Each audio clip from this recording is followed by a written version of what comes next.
Bulletin में बढ़ते आगे। कोलकाता रेप मर्डर केस की जांच हाई कोर्ट के फैसले के बाद अब सीबीआई कर रही है। आज सीबीआई ने आरजीकर हॉस्पिटल पहुंच गई है, जहां जांच और सबूत इकट्ठा किए गए हैं। वहीं मृतक ट्रेनी डॉक्टर के पोस्टमार्टम रिपोर्ट को पढ़ने वाले डॉक्टर स्वर्ण गोस्वामी ने पुलिस जांच का खंडन करते हुए कहा है कि किसी एक का काम नहीं है, 3-4 लोगों के शामिल होने की आशंका। हालांकि स्वास्थ्य मंत्री जेपी नड्डा से बात करने के बाद रेजिडेंट डॉक्टर्स की हड़ताल अब खत्म हो गई है, लेकिन आज भी कोलकाता, लखनऊ, जयपुर और भी कई राज्यों से प्रदर्शन की तस्वीरें सामने आ रही है। तो हाईकोर्ट के आदेश पर कोलकाता पहुंची सीबीआई टीम ने कई जांच की है और सबूतों को इकट्ठा किया है।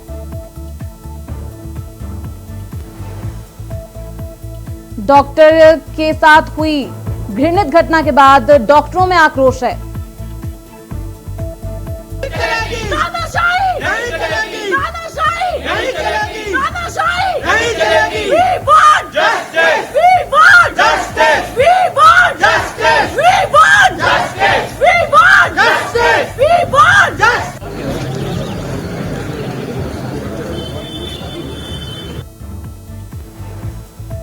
तो पोस्टमार्टम रिपोर्ट पर डॉक्टर गोस्वामी का दावा है मामला गैंग रेप का सामने आ रहा है।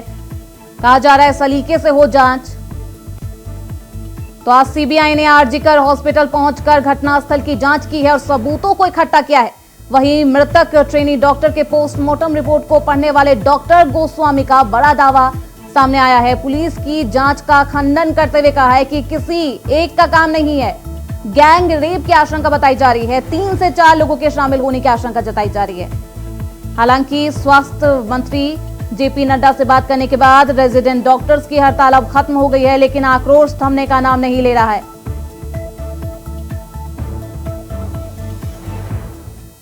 तो इस खबर पर ज्यादा जानकारी के साथ कुलदीप सैनी हमारे साथ जुड़ चुके हैं। सीधे रुख करते हैं उनकी तरफ, क्योंकि कुलदीप, जिस तरीके से 5 दिन बाद सीबीआई को जांच सौंपी जाती है और आज सीबीआई घटनास्थल पर पहुंचती है, सबूतों को इकट्ठा किया जाता है, तो अब कितनी दूर जांच गई है? देखिए, लिहाजा कोलकाता जो रेप और हत्याकांड मामले को लेकर कई दफा बार बार कहा गया था कि इसकी जांच होनी चाहिए, क्योंकि पुलिस की ओर से जो जांच की गई थी वो काफी नहीं थी और जो लापरवाहियां की गई थी, जहां घटनास्थल थी वहां पुलिस मौके पर पहुंचकर भी वहां लापरवाही करती नजर आई। इसके बाद लगातार ये कोशिश की जा रही थी कि जिस तरीके से जो प्रदर्शन अब जो डॉक्टर्स का देश भर में बढ़ रहा था, उस पर तुरंत सरकार को एक्शन लिया जाना था, क्योंकि हमने देखा कि कई जो तलवार हत्याकांड मामला भी हमने देखे, तो कुछ ऐसे जो केस है जो भारत के अंदर आज भी जो केस खत्म हो चुके हैं वो सिर्फ सबूतों के अभाव में हुए हैं। और वही वजह है कि बार बार डॉक्टर से मांग कर रहे थे कि जो घटनास्थल पर जाकर पुलिस अगर ढंग से मुआयना करती तो शायद इस पूरी केस की पूरी तरह तस्वीर थी वो सामने आ जाएगी।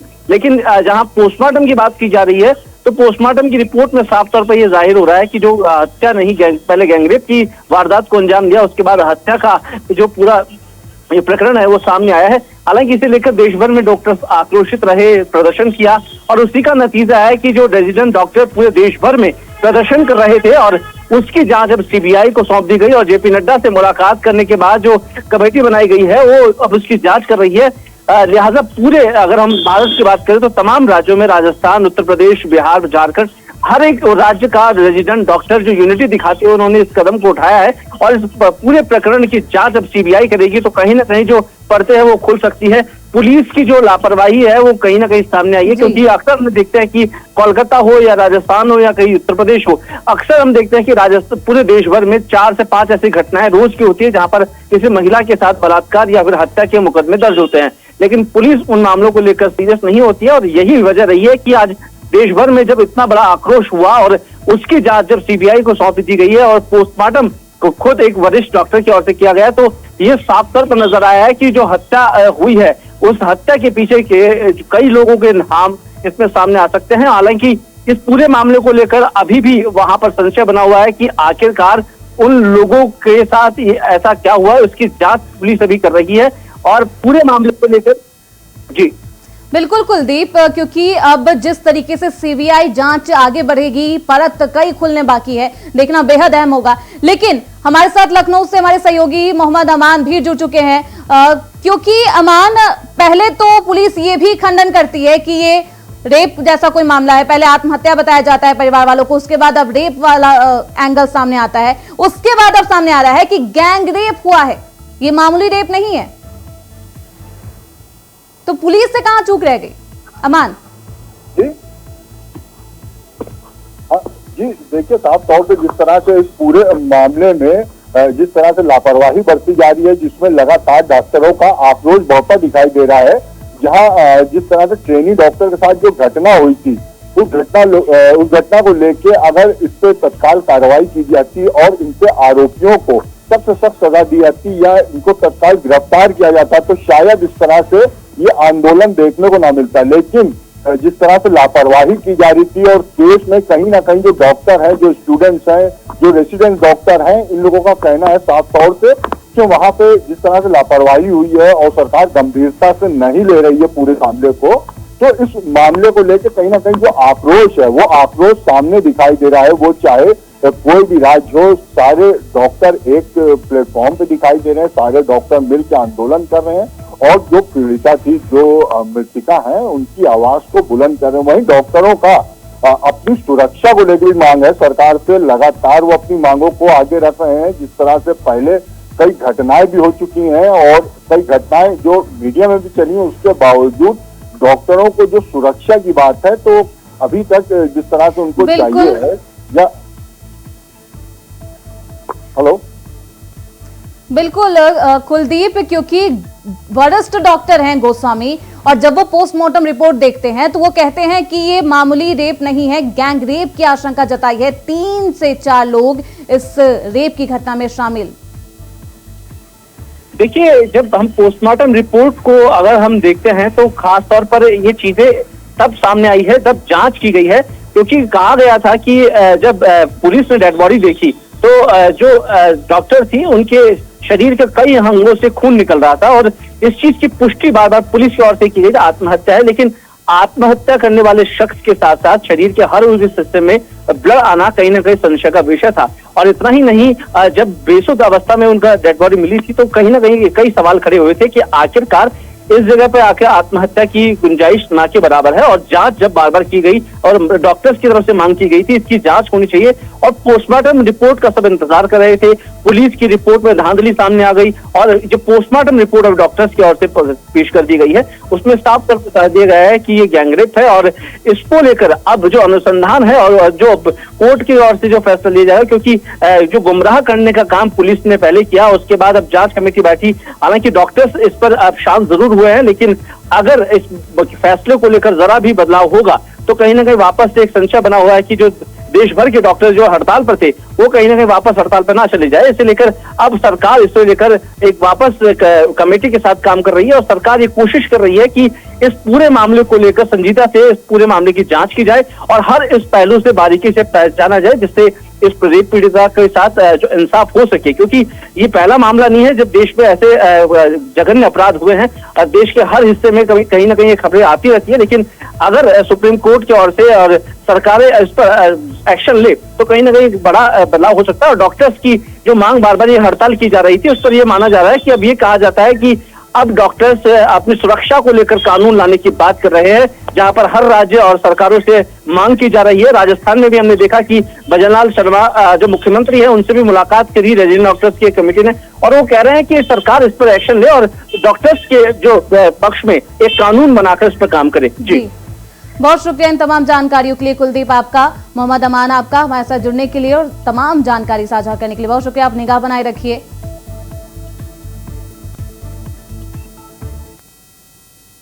तो वहीं दिल्ली से इस वक्त की बड़ी खबर सामने आ रही है, अरविंद केजरीवाल को नहीं मिली राहत। केजरीवाल की अर्जी पर अब 23 अगस्त को सुनवाई होगी। अर्जी पर सुप्रीम कोर्ट ने सीबीआई को नोटिस जारी किया है। आज सीबीआई की ओर से कोई नहीं हुआ था पेश। सुप्रीम कोर्ट ने अंतरिम जमानत से इनकार कर दिया है। दूसरे पक्ष को भी सुनेंगे सुप्रीम कोर्ट। तो केजरीवाल को फिर से झटका लगा है और अंतरिम जमानत को देने से इनकार कर दिया है सुप्रीम कोर्ट ने। तो अब राहत नहीं मिली है। सिसोदिया के बाहर आने के बाद से ही अटकलें थी कि सुप्रीम कोर्ट से अंतरिम जमानत मिल जाएगी सीएम केजरीवाल को, लेकिन ऐसा नहीं हुआ है और अंतरिम जमानत पर रोक लगा दी गई है।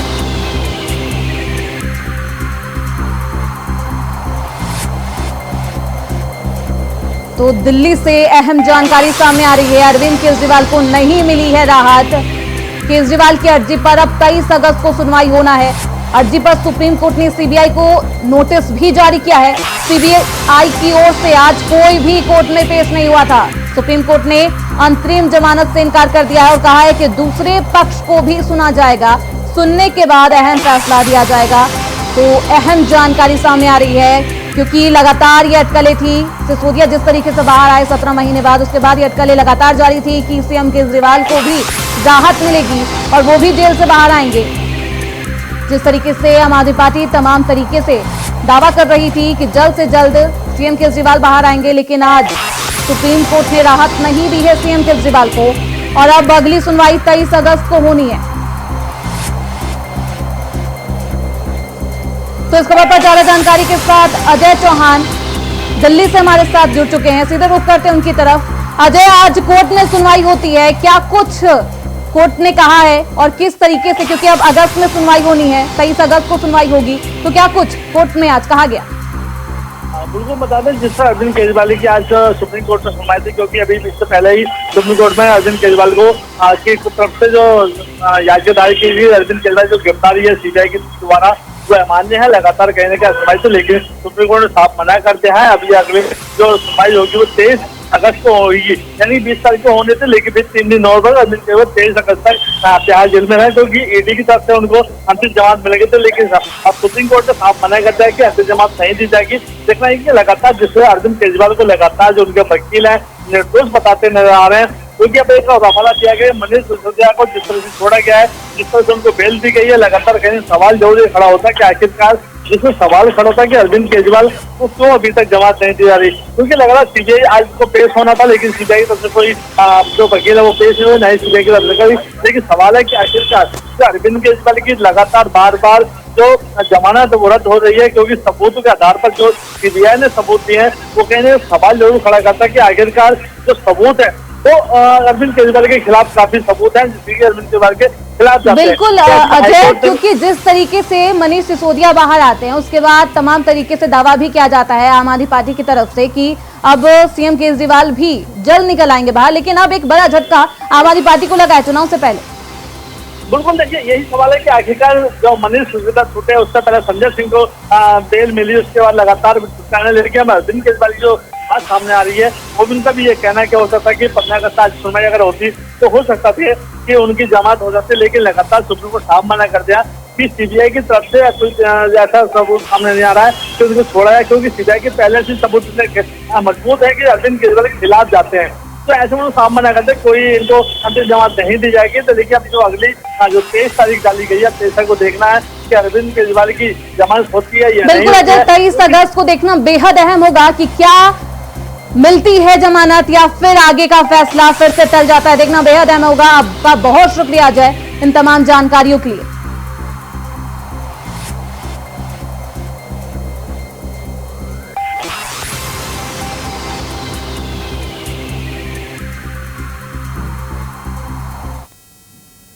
वहीं ज्ञानवापी में वजू खाने का भी एएसआई सर्वेक्षण कराने की मांग की गई थी, जिसमें आज इलाहाबाद हाई कोर्ट में मामले की सुनवाई टल गई है। दरअसल इंतजामिया कमेटी के वकील के बीमार होने से सुनवाई टल गई है। आपको बता दें कि अब अगली सुनवाई 22 अगस्त को दोपहर 2 बजे होगी। जस्टिस रोहित रंजन अग्रवाल की सिंगल बेंच में सुनवाई होगी।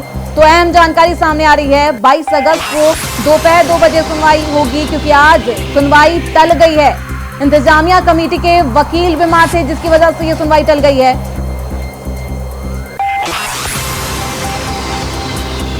तो एएसआई सर्वे को लेकर ये तमाम सुनवाई होनी थी, लेकिन आज सुनवाई वजू खाने का एएसआई सर्वेक्षण कराने की मांग लगातार जारी है, जिसमें आज इलाहाबाद हाई कोर्ट में मामले की सुनवाई होनी थी, जो सुनवाई आज टल गई है। इंतजामिया कमेटी के वकील बीमार बताए जा रहे हैं, जिसको लेकर सुनवाई टल गई। तो इस खबर पर ज्यादा जानकारी के साथ शोएब रिजवी प्रयागराज से हमारे साथ जुड़ चुके हैं। सीधे रुख करते हैं उनकी तरफ। शोएब, क्योंकि आज अहम सुनवाई थी और ये टल जाती है, क्या कुछ जानकारी? बिल्कुल, देखिए पिछले दिनों ये एक याचिका दाखिल की गई है, जिस पर बाकायदा जो इलाहाबाद हाई कोर्ट ने नोटिस जारी किया था और मुस्लिम पक्ष से उस पर जवाब मांगा था, जिस पर आज सुनवाई होनी थी। हालांकि आज जो मुस्लिम पक्ष के वकील हैं, ऐसा बताया जा रहा है कि उनके स्वास्थ्य कारणों से वो आज अपियर नहीं हुए, जिसकी वजह से ये सुनवाई टल गई। अब 22 अगस्त की इस मामले में सुनवाई होगी। दरअसल जो हिंदू पक्ष है उनकी तरफ से जो वजू खाना है उसका ASI से सर्वे कराने की डिमांड की गई है और इसी को लेकर के उनकी तरफ से याचिका दाखिल की गई है। जो वजू खाने के एरिया का सर्वे नहीं हुआ था उसका सर्वे कराने की मांग की गई है, जिस पर कोर्ट ने मुस्लिम पक्ष से जवाब मांगा था। आज मुस्लिम पक्ष के वकील की तरफ से इस पूरे मामले अपना जवाब दाखिल करना था, उसके बाद इस पूरे मामले की सुनवाई शुरू होती। लेकिन क्योंकि आज मुस्लिम पक्ष के वकील हैसियत नहीं हुए, जिसकी वजह से अब ये मामला 22 तारीख को सुना जाएगा। तो 22 तारीख तक फिलहाल इस मामले पर अब आगे की सुनवाई चल चुकी है। ये पूरा मामला दरअसल जो ज्ञानवापी के वजू खाने का एरिया है वहाँ पर हिंदू पक्ष की तरफ से ये याचिका दाखिल की गई है कि उसका ASI से सर्वे कराया जाए, जिसको लेकर के सुनवाई होनी है। मुस्लिम पक्ष को इसको जवाब दाखिल करना है, उसके बाद दोनों पक्ष अपनी दलीलें देंगे, उसके बाद कोर्ट क्या निर्णय करता है इसका इंतजार करना। बहुत शुक्रिया इन तमाम जानकारियों के लिए। शोएब, आप निगाह बनाए रखिए क्योंकि अहम सुनवाई है और 22 अगस्त को सुनवाई होनी है अगली। तो आज वकील के बीमार होने से यह सुनवाई टल गई है। बेहद अहम सुनवाई मानी जा रही थी। ASI सर्वेक्षण को लेकर यह सुनवाई होनी थी। ज्ञानवापी में वजू खाने के सर्वे की मांग की जा रही है। लगातार ASI सर्वेक्षण कराने की मांग उठ रही थी और आज अहम सुनवाई होनी थी। मुस्लिम पक्ष को आज ये भी बताना था कि क्यों ASI सर्वेक्षण ना हो, इसको लेकर आज उन्हें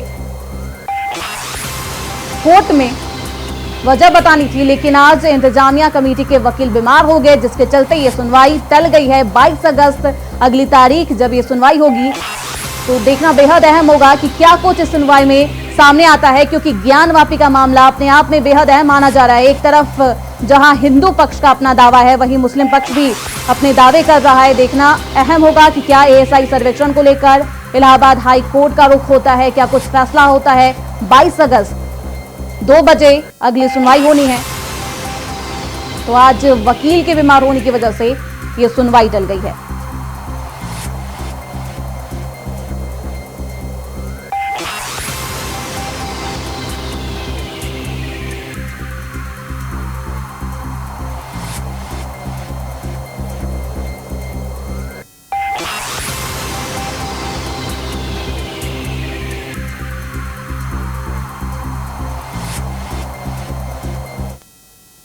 तो अब आपको सीधे ले चलते हैं देहरादून, जहां सीएम पुष्कर सिंह धामी विभाजन विभीषिका स्मृति दिवस में के कार्यक्रम में शामिल हुए हैं।